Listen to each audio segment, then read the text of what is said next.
Welcome a esta segunda temporada de Explora el Deseo. Estamos hoy con Pitu Aparicio, que va a abrir pues esta nueva era, básicamente. Así que muchísimas gracias por estar aquí. Estamos abriendo una nueva era, pero qué planazo, ¿no? Muy bien, muy bien. Y primero vamos a tratar lo tabú, ¿no? Lo tabú en la sexualidad hoy, y tú nos acompañas pues para hablar de lo tabú en la sexualidad en infancias y adolescencias. Un poquito por lo que sea, tabú, infancias, adolescencias. Bien, estamos en el sitio correcto. Efectivamente. Así que vamos a hacer una breve presentación. Tú eres educadora social y experta en temas de sexualidad, género y drogodependencias, y todo esto, por lo que sabemos, nos lo transfieres a través de diferentes medios, ¿no? Que pueden ser pues talleres, los monólogos y también las redes sociales, pero todo con mucho humor, ¿no? Y mucha claridad. Sí, yo lo intento, aunque sea pues esto, ¿no? Que yo no soy cómica ni humorista, pero que hubo un momento en el que efectivamente creo que el humor es justamente el antídoto del miedo, y sexualidad tiene mucho que ver con el miedo, drogodependencias tiene mucho que ver con el miedo, entonces el humor era el antídoto perfecto. En esta primera parte vamos a hablar de infancias y te lo vamos a plantear a través de 3 tabús distintos, ¿no? Para que los vayamos desgranando un poquito. ¿Vale? El primero de ellos sería: los peques son seres completamente asexuados y sobre todo son como puros, completamente inocentes. Entonces, hablar de sexualidad con ellos implicaría su corrupción de alguna manera, ¿no? Que es bonito verlo así también, porque es como, bueno, lo que siempre se nos ha contado, y creo que tiene mucho que ver esto de la sexualidad. Es como las madres, ¿no? Que parece que una vez que son madres no follan y que ya no tienen ganas de follar y entonces su deseo no existe. Claro, solo son madres, ¿no? Con las infancias creo que pasa un poco lo mismo, y con las adolescencias también. Parece que es como, no, mi hijo no tiene todavía ese deseo. No, a mi hijo todavía eso no le pasa. Es como Gordí, que lleva viendo porno desde los 10 años. Igual podemos hablar y dejar que este silencio denso que hay en tu casa siga estando, ¿no? Claro. Vamos a plantear los otros dos, que serían, primero, que el placer del cuerpo se ha asociado históricamente un poco, a ver qué opinas tú, a la vergüenza, a la culpa, ¿no? Y que si ves a una niña, a un niño, pues como tocándose alguna zona erógena, es como que hay algo que se reprime, ¿no? Completamente. Bueno, es que venimos de la generación esta, ¿no? Del no te toques ahí, cochina, que creo que esto nos ha pasado a todas. Entonces sigue perpetrando esta cosa, la especie de no te toques ahí, bueno, el pecado, la culpa y todo lo que seguimos teniendo en este sistema a lo cis heteropatriarcal, ¿no? Que todo el rato nos pesa esa culpa y esa densidad. Entonces le seguimos poniendo a las infancias la mirada adultocéntrica, y muchas veces en los talleres de familia vienen las madres preocupadas con bueno, Pitu, es que yo necesito frenar esta situación y estoy pasándolo mal porque mi hija de 3 años se está masturbando en el salón. Claro, ponerle masturbación a una criatura de 3 años es darle un peso y un poder a una situación que efectivamente no tiene nada que ver con el deseo sexual adulto. Las criaturas y las infancias no dirigen su deseo hacia otra persona, y además no es un deseo sexual, es una curiosidad, es hacia ti misma, es exactamente la misma exploración que tú haces con el tacto, con el gusto. Pues de repente has descubierto una parte de tu cuerpo que te da placer. Entonces, por eso ahí es importante la explicación que damos, ¿no? Interesante como abrir ya esta pequeña ventana. Vamos a ahondar un poquito más en ello ahora después.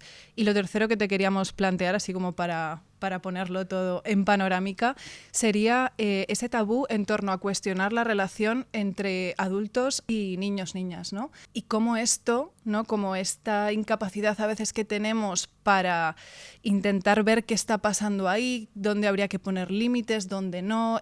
Esta relación de lo físico nos ha llevado, muy desafortunadamente, pues a muchos casos de abuso también, ¿no? Y a otras situaciones muy, muy desagradables. Yo creo que está clarísimo, ¿no? O sea, creo que cuando algo es tan obvio como el consentimiento y los límites, se pueden dar desde ahí relaciones sanas. Y una vez que tengamos claro esto, puede ser una relación sana con tu padre, con tu prima o con cualquier persona de otra edad, sabiendo que el consentimiento y los límites parten de la persona. Para mí, tener una relación sana tiene siempre que ver con que esto esté en juego, basándose en el respeto y la afectividad que queramos cada una, ¿no? Claro.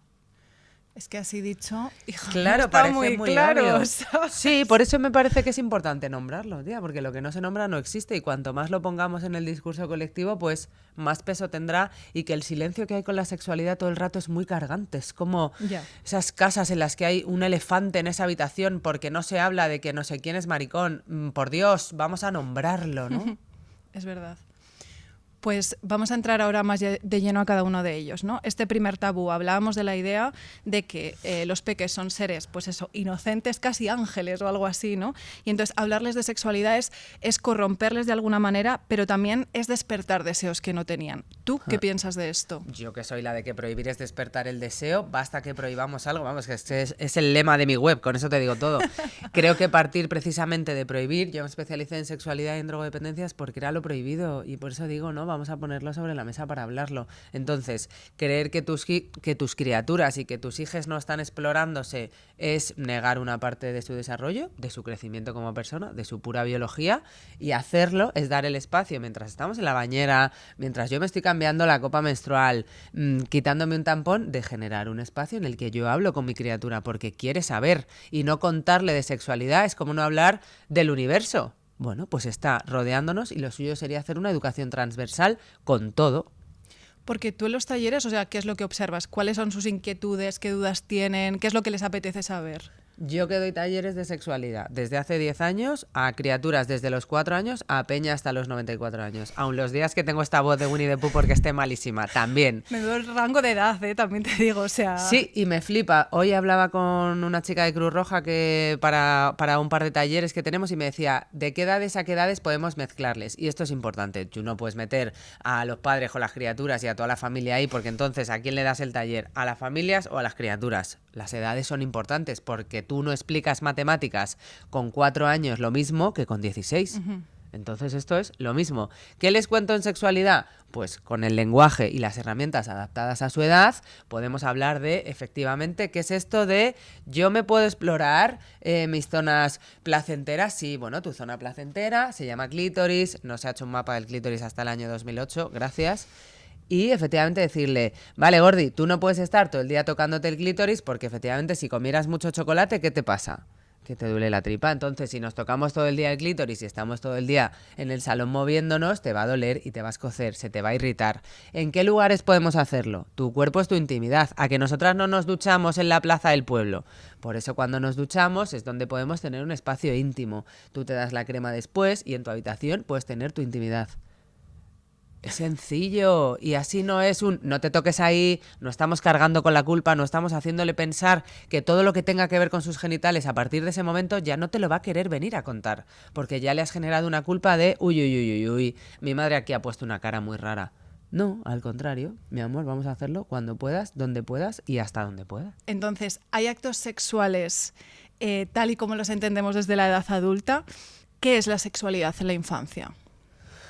Pues yo creo que la sexualidad en la infancia se puede definir en una palabra, exploración. Y creo que la exploración pasa por quitar la culpa, el miedo y toda esta mirada adultocéntrica que le pones tú creyendo que hay erotismo y coito a un descubrimiento que es absolutamente inocente de tu propio cuerpo, de tu propio desarrollo e incluso de la ternura y de la inocencia. Que me parece que cuando les ofrecemos talleres a las familias para sus criaturas, le están poniendo una mirada que quita la inocencia, que quita la ternura y que quita el privilegio de que esa criatura pueda explorar, entender y escuchar cómo hay otros tipos de personas, de cuerpos, y simplemente conocerlos, porque lo que no se nombra no existe y yo con esa información después podré elegir. ¿Y tú sientes que, o sea, ellas tienen como genuina curiosidad en los talleres, ¿no? Como porque les cuentes cosas o vienen ya con alguna duda ligada, por ejemplo, a esa idea de la vergüenza y la culpa? Sí, es brutal. O sea, esta semana, por ejemplo, Sevilla, Asturias, Ibiza han sido edades muy diferentes. Entonces, según la edad, tienen muchas ganas de ser escuchadas. Es que es lo único que piden. Y ya no te digo porque el taller sea de sexualidad o sea de drogodependencias. Un espacio en el que tú entras. Está la música que tú escuchas.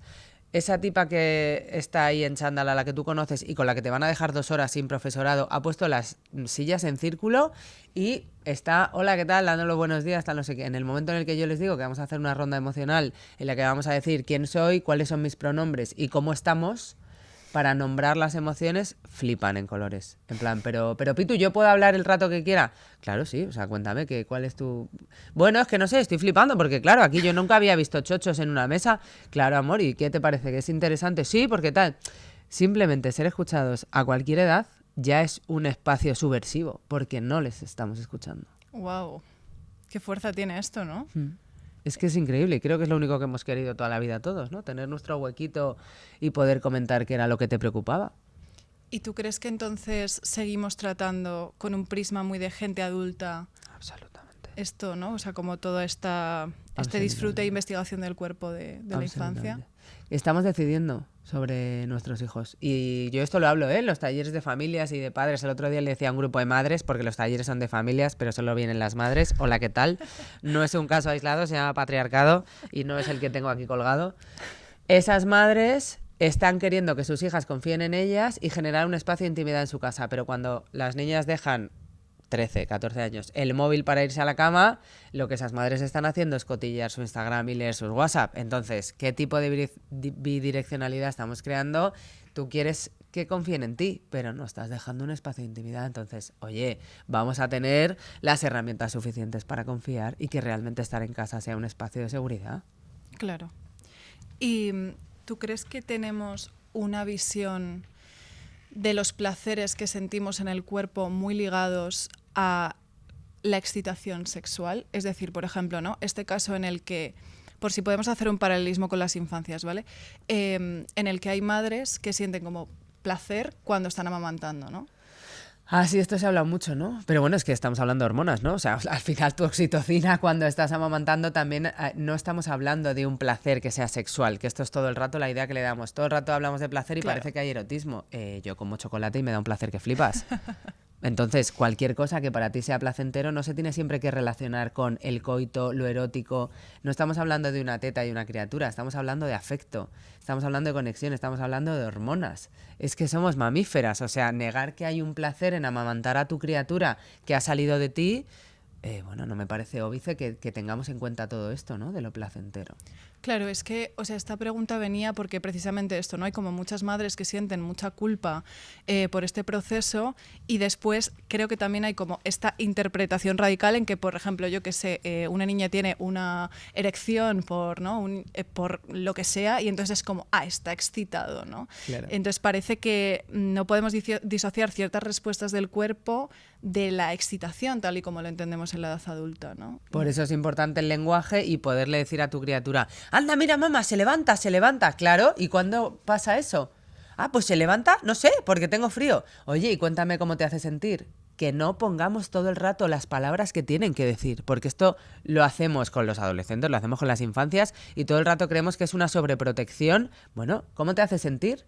Mamá, cuéntame qué significa esto. Ah, pues no lo sé, vamos a buscarlo juntas. Esto de tener humildad ante una pregunta de tu criatura me parece un lugar de horizontalidad brutal para aprender juntas. Porque todo el rato los adultos tenemos que saberlo todo, es aburridísimo. Vamos a dejar que explore y que me pregunte. ¿Y qué pasa? Oye, cuando tu pene está así, ¿tú qué sientes? ¿Cómo te sientes? Y vamos a nombrarlo, pero no con nuestras palabras de adultas creyendo que hay erotismo detrás, sino con la exploración y la curiosidad que realmente esa criatura tiene. ¿Y tú sientes entonces que quizá debería haber también incluso, ¿no? Como esos talleres de acompañamiento para madres y padres? Porque claro, de repente es como algo, entre comillas, obvio, que no es nada obvio que nos cuentas, ¿no? Que es como deja que exprese con sus propias palabras. Pero claro, hay gente que, o sea, y yo incluso si tuviera niñas a lo mejor no me saldría automático a veces, ¿no? Pero es que ¿cómo vamos a enseñar matemáticas si no nos han enseñado matemáticas? La sexualidad no nos la dieron a nosotras, traemos un montón de carga y un montón de culpa y pretendemos hacerlo súper bien y exquisito con nuestras criaturas. Y es como, no, mi amor, yo en los talleres de familia lo primero que hago en esa ronda emocional de la que te hablo es quitar la culpa y quitar la expectativa. Y Pitu, llego tarde, y Pitu, lo estoy haciendo mal, y Pitu, ¿cómo debería hacerlo? Mi amor, ¿cómo deberías hacerlo? Eres tú la única que sabe cómo quiere hacer en tu casa para educar y hacerlo exactamente igual de bien que lo has hecho con el resto de cosas. Al final, las personas socializadas como mujeres tenemos esta carga y esta culpa de hacerlo mal y entonces, claro, todo lo que pesa sobre mí llego tarde y es como, no, mi amor, lo estás haciendo como puedes, con las herramientas que tienes, igual que hemos hecho todas. Entonces, a partir de aquí, mira a ver qué quieres cambiar de cómo se te educó a ti en la sexualidad y de qué manera te apetece hacerlo con tus criaturas. O sea, tú, por ejemplo, sí que recomendarías quizá también, pues eso, ¿no? Primero, si a la gente que le esté surgiendo esta pregunta con sus hijas, decir, vale, voy a hacer yo un taller para un poco...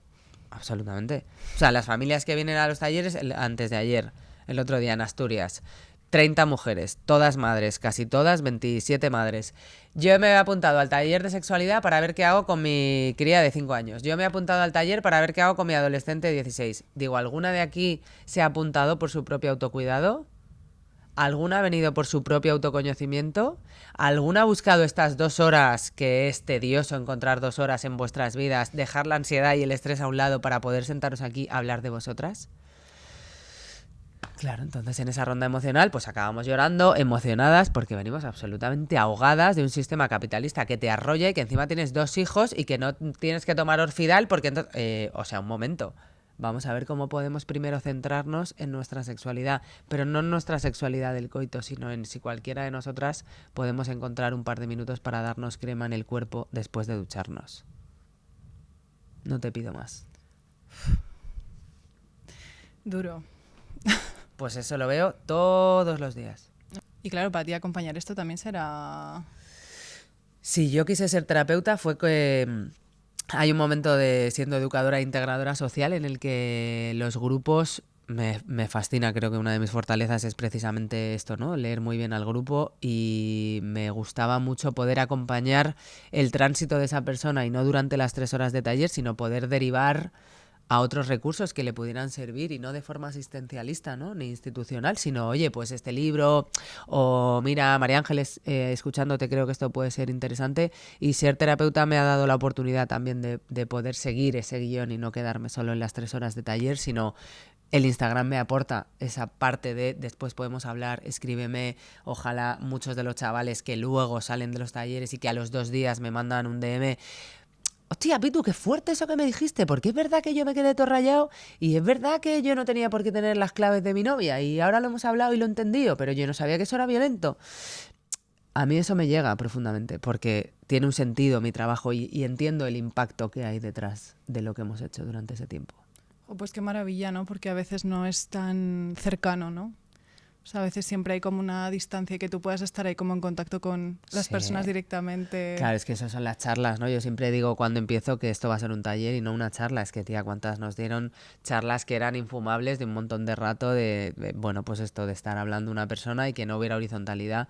Yo una cosa que no hago y que creo que mi metodología tiene esta cosa bonita, que es educar en el amor y en el humor, y nunca ridiculizar a nadie, nunca juzgar, ¿no? Esta cosa de, oye, qué interesante esto que has dicho, Miguel, ¿y por qué crees que pasa esto?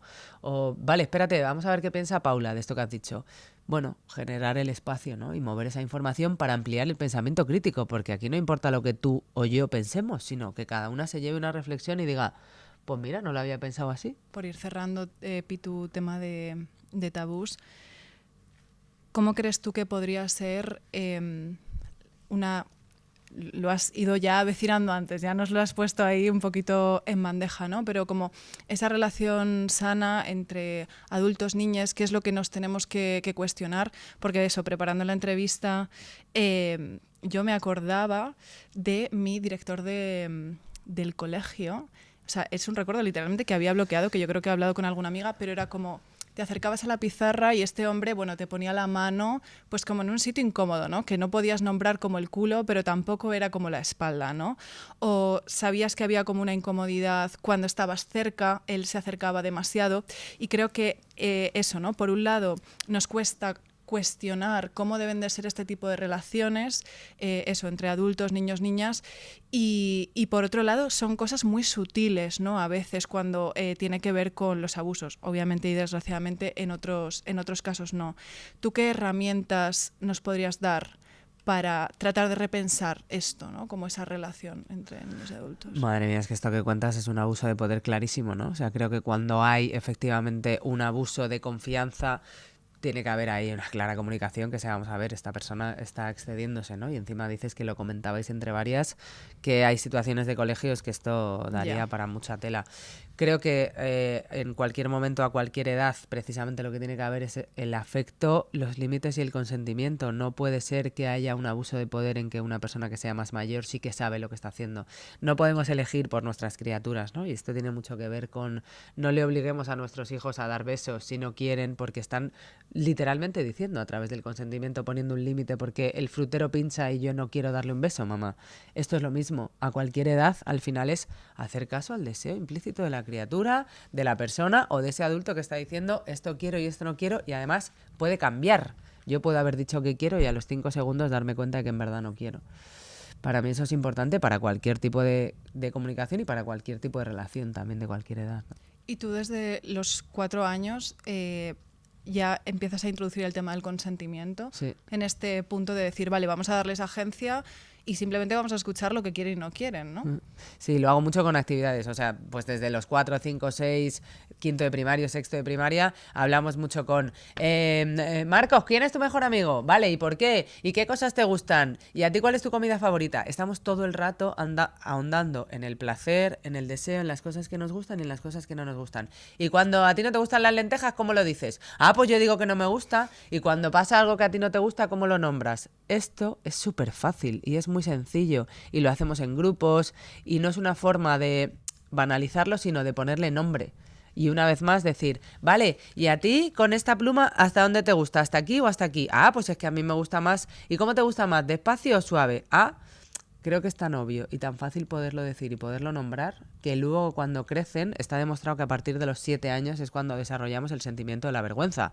Este momento en el que quieren dejar de darte la mano cuando llegas al instituto y ya no quieren estar con tanta mamitis, ¿no? Antes es un buen momento para hablar de todo esto, porque a partir de ahí ya es, oh, lo que ha dicho hacerse una paja, madre. Entonces eso ya les da vergüenza, pero antes sería una edad súper correcta, la verdad. O sea, tú propondrías, claro, que se empezara a introducir todo esto desde lo más pequeño posible, que obviamente, quiero decir, entiendo que a un bebé de 2 años o a un niño de 2 años pues es más complicado, ¿no? Pero... Pues fíjate, me escribió antes de ayer a raíz de hablar de esto en la radio una educadora infantil en una guardería que lo hacían con los peques, tanto para cambiarle los pañales desde los 7 meses en adelante y le preguntaban y les cambiaban los pañales y el resto de criaturas preguntaban, ¿no? Y las más pequeñas decían, ¿puedo ver? Porque yo no he visto colitas, ¿puedo asomarme? Y entonces les preguntaban si les parecía bien. Amor, es que es literalmente trabajar con sentimiento. O sea, me pareció brutal y agradezco esos mensajes porque al final también me ayudan a ver otras crianzas y otros tipos de formas y de educar y de hacer que, bueno, pues escapan de mi control porque efectivamente yo llego a partir de los 4 o 5, pero que tienen clarísimo lo que es el consentimiento y son los límites, vamos. Impactante también que pueda llegar a ser tan pronto y qué maravilla, ¿no? Porque parece que ahora el consentimiento es como esa asignatura que teníamos pendiente y que los feminismos han puesto encima de la mesa, pero a veces cuando lo pensamos con infancias es como, bueno, sí, ¿no? Como son muy peques para entender, ¿no? O lo sí, que sea. Bueno, y me da penita porque al final estamos llegando tarde, ¿no? Como educadoras, a mí me están llamando ya en institutos, en colegios y en pueblos donde yo llego al municipio porque me llaman porque ha habido una violación o ha habido un abuso en la misma clase de un chaval de 13 a su compañera de clase de 12. Entonces, Pitu, vente a dar un taller de consentimiento o de porno porque es que están hablando mucho de porno. Bueno, es que igual no puedo hacer prevención, ahí yo ya llego a hacer intervención, ahí sí llego tarde. Entonces, para ti, ¿esto debería introducirse dentro de las escuelas? Para mí, el primer agente socializador es la familia, el segundo agente socializador es la escuela. Entonces, de forma transversal, todo el día, todo el rato, tú estás comiendo con tu familia y tú ya estás hablando. Se está escuchando en esa mesa, sí, tú tienes un tío que es gay y se está hablando de su marido. Se está escuchando en esa mesa que tú tratas con ternura y con afecto a tus hermanos. Todo eso es sexualidad. Lo que pasa que tenemos en la cabeza que hay que hablar de hacerse pajas. No, todo esto ya es afecto, todo esto ya genera en las criaturas que están viendo y viviendo cómo va a ser su sexualidad mañana. Y por terminar este bloque de infancias, ¿qué es lo más importante que crees que deberían aprender en esta etapa? Entendiendo que infancias es como un conglomerado de edades muy variadas también, ¿no? Para mí creo que es importante que la curiosidad es buena, que no parezca todo el rato que estamos limitando y censurando su curiosidad, que la imaginación y la creatividad es bueno, es positivo y pueden preguntar y sobre todo que seamos capaces como adultas de generar el espacio de seguridad para hacer prevención del abuso sexual infantil en el momento en el que si yo soy siempre tu espacio de seguridad porque escuchamos y no juzgamos, lo que va a hacer mi criatura si yo le digo, tú puedes elegir, Paulita, quién te limpia la vulva cuando haces pis en el cole, tú puedes elegir quién te limpia el culo después de hacer caca. Si alguien sobrepasa alguno de tus límites o hace algo que a ti no te gusta, tú sabes que yo estoy aquí siempre, que puedes venir a contármelo y a compartirlo conmigo. En todo caso, yo voy a estar aquí siempre. Creo que precisamente ser el espacio de seguridad parte de ahí. Pues qué maravilla, Pitu, muchísimas gracias. Vamos a cerrar esta primera parte y bueno, pues os esperamos en la segunda hablando de adolescencias. Gracias. Vale, muchas gracias a ti.